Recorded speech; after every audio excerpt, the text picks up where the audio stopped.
Hey there YouTube, this is Mr.Lubufu. It's 3 in the morning, so the lighting's a little bit dark and everything, but I kind of didn't want to wait. This is a topic that's pretty interesting. So this is a response to the video you're going to see somewhere over here, which is Rogue Deck Builder. So he's another prominent YouTuber. He produces a lot of really cool content and everything, and so he does these sort of vlogs when there's a hot topic that comes up. And normally, it's very interesting to hear his thoughts. His thoughts actually vary normally quite radically from mine. And generally I respond to them in comments, and it's fun to hear the discussion that happens. This is one that I'm a little bit more emblazoned about, or I feel better about. And trying to express myself in text form doesn't quite encapsulate everything I want to say. So I'm going to do it in video form. It might be a little bit more rambly than what some people like, but I've written a script, so we'll see how it goes. So this is a big response. So again, if you haven't checked out his video, go do that first. It's a bit of a doozy to watch, but there's lots that happens. So basically, like, a summary of events that happened is in the final round, or second to final round of the Pro Tour that happened this past weekend, Luis Scott Vargas was paired against Eric Froelich.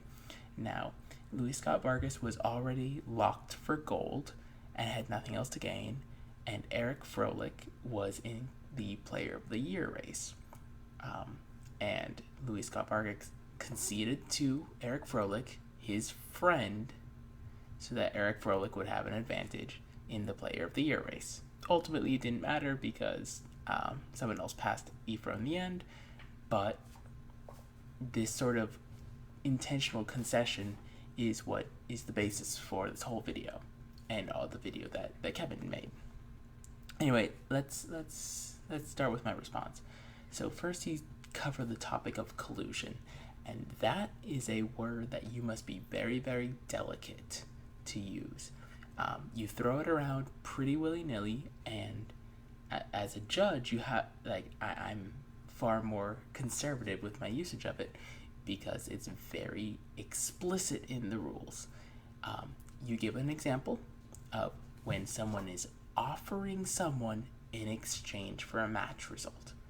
As you say, that is clearly illegal, and that is correct. However, if you choose to concede for no benefit to yourself or offered nothing, it is not. You are allowed to draw or concede as long as they didn't offer you something.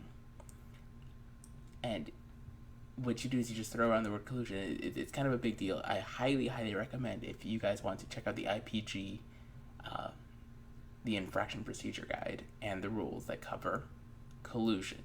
It's very explicitly written out. Now you talk about the legality of the concessions with representation to a brand.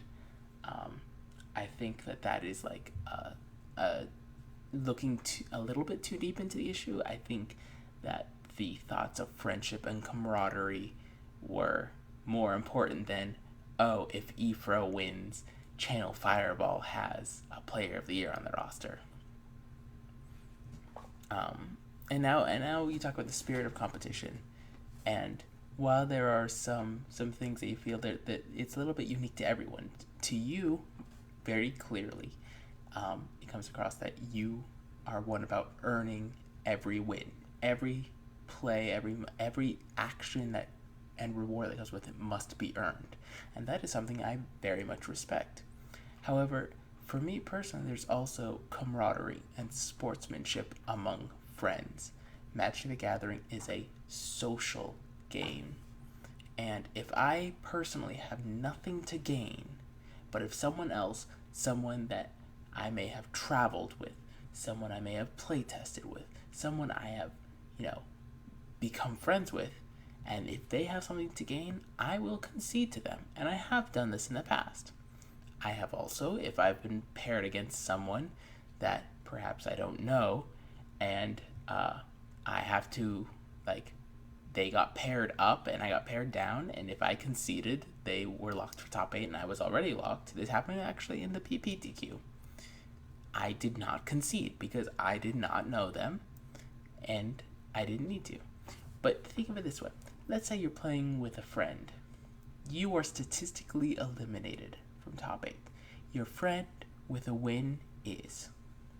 What kind of friend would you be if you said, no, earn it from me, and then you beat them, and then you knock them out of a tournament that they could have gotten into?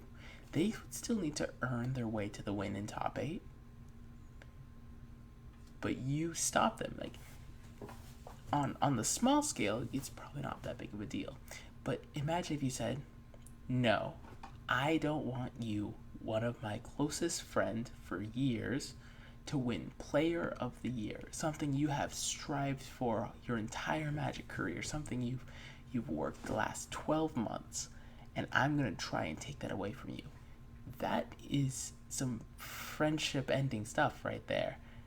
And that is what Luis would have done if he actually tried to play it out and say, no, you're going to have to earn it. You clearly haven't earned it enough by working this whole year. I'm going to make you earn every step of the way. What kind of friend would you be? I'm, as you can tell, I'm incredibly loyal. I have very few friends, and I'm incredibly loyal to them. Now you mention intentional draws and scoops and say, oh, if they're on a big team, they're going to set up these draws and set up these scoops so they all advance. Where this comes in is not with the 15 rounds of Magic that happen first. It's the 16th round. The first 15 rounds, if they're played against a teammate, which happens a bunch, they play it out. They continue the spirit of the game, the integrity of playing out Magic.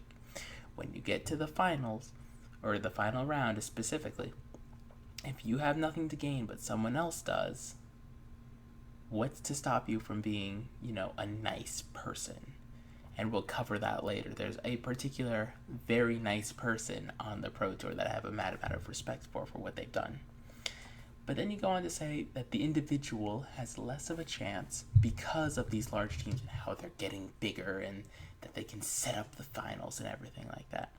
Again, you have to win X number of rounds to even get there, but there are numerous matches in which pros who were on a large team that had nothing to gain conceded to individuals that were on the cusp of gold or platinum. I will cover a specific example later.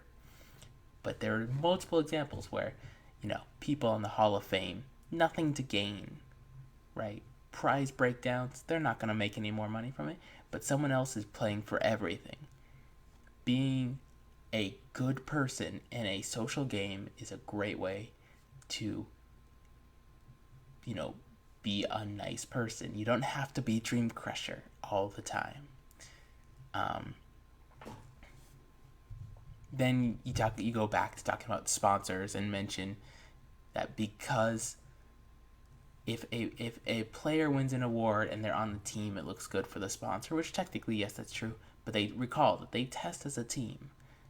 One would assume that they are friends, if not decent acquaintances, so that they can work together on a team.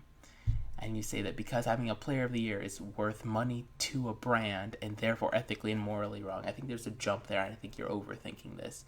Then you bring in collusion and bribery, and I think that's escalating it. At this point, you go on a nice tangent about talking about other sports, NASCAR, track, hockey, the rest. It doesn't apply with Magic. Magic is not like these other sports. There's layers of nuance, like people getting paid. It's their job to do this sort of thing and to do their best.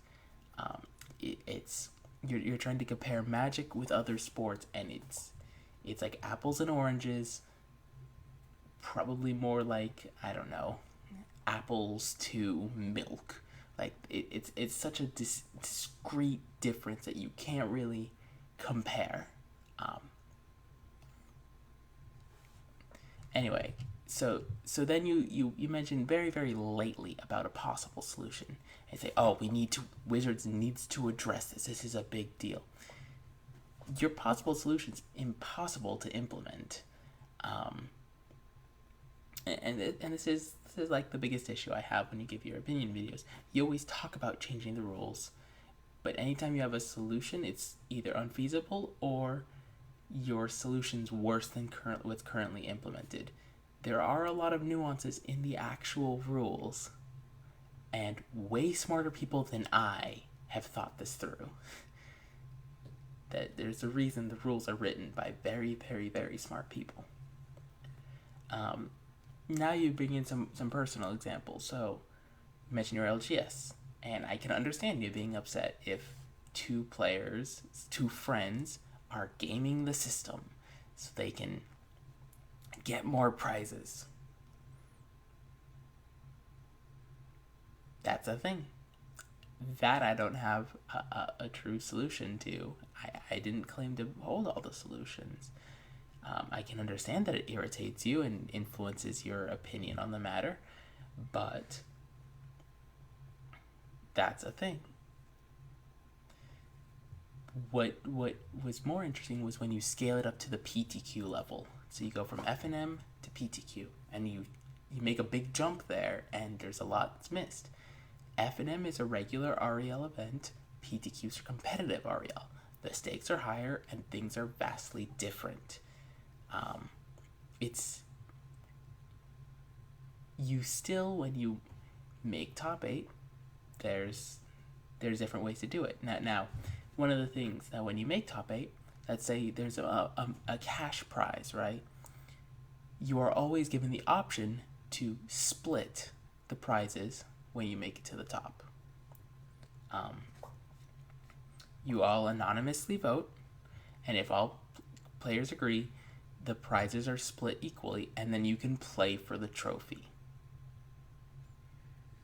That's fair. Anyway, that's a bit of a tangent. I figure I'd just throw that out there so you guys can think about it.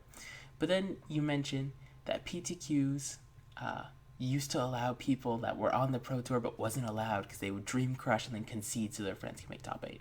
This was for one season. Just one season. Then they cut it off very, very fast. And this was years and years ago. This was a Wizards of the Coast change, not something local. So it's not because locally at your place they would concede and let their friends get in. This was an actual implementation of the rules. And then they changed it. Rightfully so, because what you said would have happened did happen in some places. I was in Colorado at the time. You want to know who had moved from California to Colorado? Most of the Channel Fireball team. Where was this PTQ? Denver. Where did they move to? Denver. I had to play against Connolly Woods in round 1 of that event when Connolly Woods was on the Pro Tour train. I've experienced this firsthand. That's why they changed that, and so now it's done. So now you mentioned Brad Nelson. And Brad Nelson is perhaps one of the nicest players on the Pro Tour when it comes to offering or to conceding to opponents. And you emphasize that they should earn it. Earn it. I would argue that the players did earn it. They've reached to the final round. Eric Froelich played for 12 months in numerous events and did well at numerous events. This is one round of many. If you don't put yourself in the position to win, you wouldn't have the opportunity. Now let's talk about Brad Nelson. Brad Nelson conceded to his brother so his brother could make top 8 when Brad was statistically eliminated. You can say that's brotherly love, or, clearly, having 2 Nelson brothers on the Pro Tour is correct. I applaud Brad, because if my sibling was playing, what kind of sibling would I be if I said, no, I'm going to dream crush you? It's not the sign of a good sibling or a good friend. But Brad Nelson has also conceded to someone that he wasn't a teammate with, wasn't a brother with. At the Pro Tour before the one that this one happened, Brad Nelson conceded to someone completely random who was on the cusp of platinum because Brad Nelson had nothing to gain. Is that what you would call collusion? letting a random get platinum without, like, the guy offered him nothing. Brad Nelson's being a good person. Luis Scott Vargas is being a good friend.